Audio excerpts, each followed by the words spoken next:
dowladda federaalka Soomaaliya ayaa waxa ay kordhisay qiimaha sanadkan lagu aadayo xajka intaan u guda galin warbixintan hadii ay tahay markii kugu horeysay oo aad soo boqoto waxaan ka codsanaynaa in aad nagu soo biirto maasanid. dowladda federaalka ee Soomaaliya ayaa waxa ay sare u qaaday qiimaha xajka lagu tagayo sanadkan cusub ee 2025. wasaaradda awqaafta iyo arrimaha islaamka ee xukuumadda federaalka Soomaaliya ayaa sheegtay in qiimaha xajka sanadkan 2025 la kordhiyay iyadoo qiimaha laga dhigay $4,604 taas oo ka dhigan in xaaji kasta ama qof kasta oo doonaya in sanadkan 2025 uu soo guto acmaasha xajka uu lacagtaasi iska bixin doono. kulan ay magaalada Muqdisho ku yeesheen qaar ka mid ah guddiga ay dowladda Soomaaliya u xirsaartay arrimaha xajka iyo qaar ka mid ah shirkadaha bixiya adeegyada xajka ayaa waxa ay ku jaangooyeen in qiimaha sanadkan laga dhigo $4,604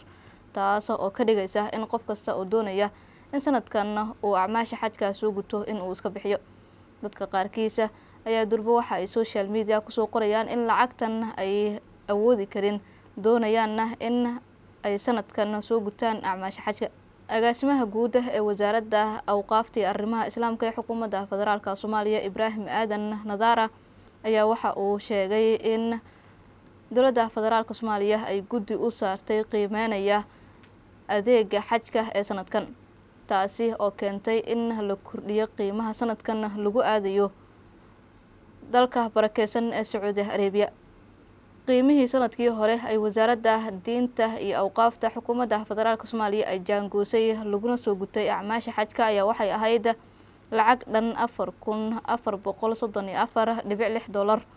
taasi oo dad badan ay ka cabanayeen markii wasaaradda ay soo saartay in lacagahaasi lagu soo gudanayo xajka. sanad kasta waxaa acmaasha xajka soo guta Soomaali fara badan oo dunida daafaheeda ka kala taga, balse dowladda federaalka Soomaaliya ayaa waxa ay qoondeysaa tirada ka baxaysa dhulka Soomaaliyeed iyo sidoo kale lacagta lagu tagayo sanad kasta. waxaana dowladda Soomaaliya ay kordhisaa sanad kasta qiimaha lagu soo gudanayo acmaasha xajka.